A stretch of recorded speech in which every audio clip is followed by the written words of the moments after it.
What's up, guys? Josh here for a quick little video to talk to you about my fuel delivery system on my RX-7, or better known as the carburetor that I'm running on my RX-7.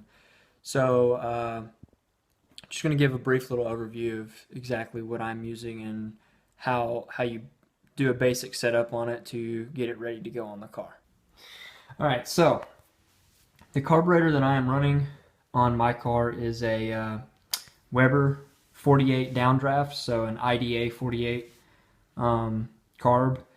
I've been having some issues with it, so I took it apart and cleaned it, and everything looked clean. So hopefully with my basic adjustment setup, which is what I'm going to show you, this will help me bring the car back to life with it not having such a bad stumble that it has.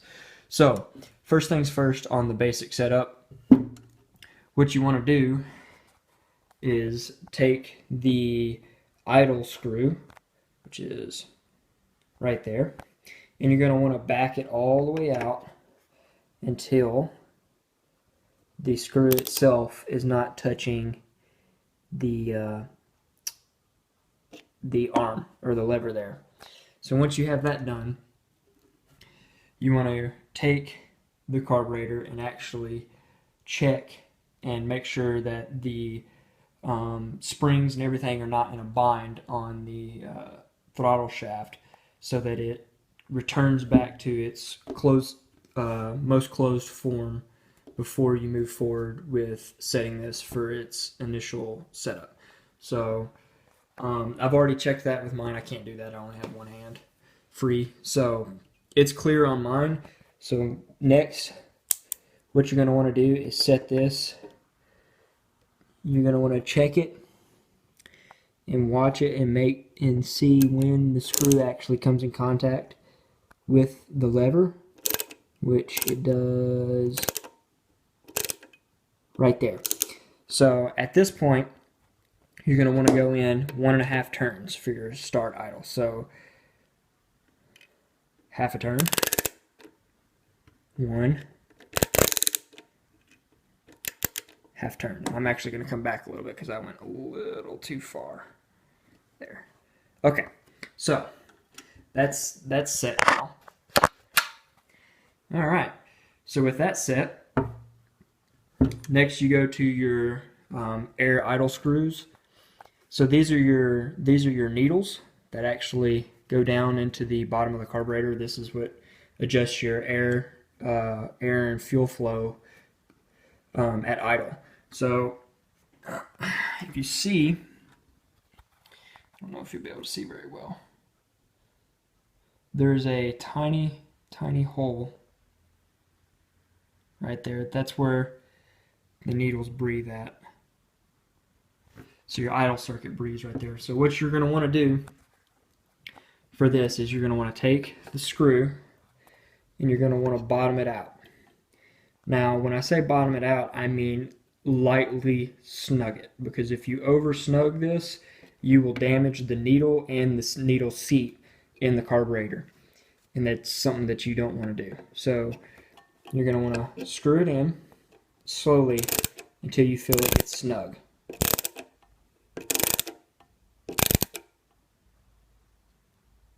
And it's snug about right there. So now that it's snug, you're going to want to back it out 2 turns to start. So half, 1, half, 2. There you go, there's 1. And then you repeat the process on the second one. Once you have those completed, the basic setup for the carburetor is complete and it's ready to be put on the car and adjusted. Now, to set the carburetor up on the car, you will want to start it and let it idle until it comes up to operating temperature. Once it's at operating temperature, you're going to want to set your air mixture screws at whatever idle it's already at. You will come back to these after you've set, or you will come back to these again after you set your idle screw. So what you're going to want to do is take these and screw them in until the car starts to fumble or starts to try to stall. And then when you get there, you're going to want to back out either 1/8 of a turn or 1/4 of a turn back, and then it's set. And you will do this on both sides, so the screw adjustments shouldn't look the same once you're done. If it does, then your car breathes very well on either side and approximately the same. So once you get those set, then you will come and adjust your idle up until you feel comfortable with where it's at. Now, depending on the car or the rotary, that idle adjustment might be very different. Some, they tell you to set it somewhere between 7 and 900. I'm probably going to idle mine at 1,000, since I have an air conditioner, and when running the air conditioner and the headlights and everything else, it'll pull it down to probably 700 or 800 RPMs.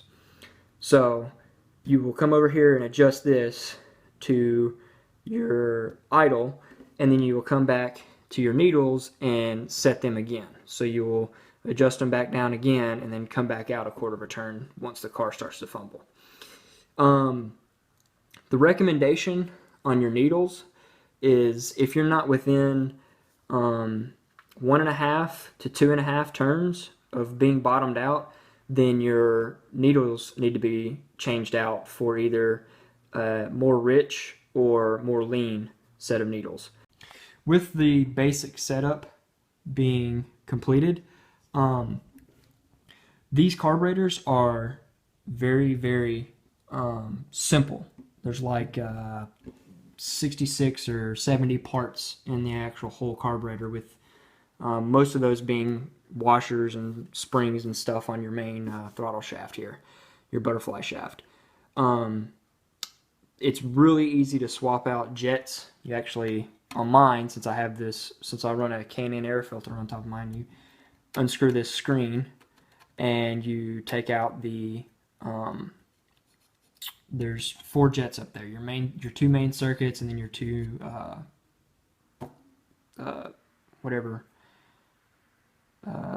circuit, your mid throttle circuit, I guess is what you call it. Anyways, you take those out and you can separate them out and put bigger ones in there, so on and so forth. Other than that, this is what I'm running. Most of the time they don't recommend these for anything that's being daily driven. 1, because there's no choke, and 2, because they're not very good in the bottom end, because they're so, there's nothing to them. If you look down in there, you can't really see very well, but there is absolutely nothing to them. It's like straight through. There you go, that's a better look. It's just a straight through carb. So if you're looking for something that's more performance oriented and not so much as daily driven, these are definitely the way to go, because they're simple and easy to work on. But other than that, if you like the video, like it. If you'd like to see me do more stuff talking about what's actually on my car, let me know down in the comments below. Thanks.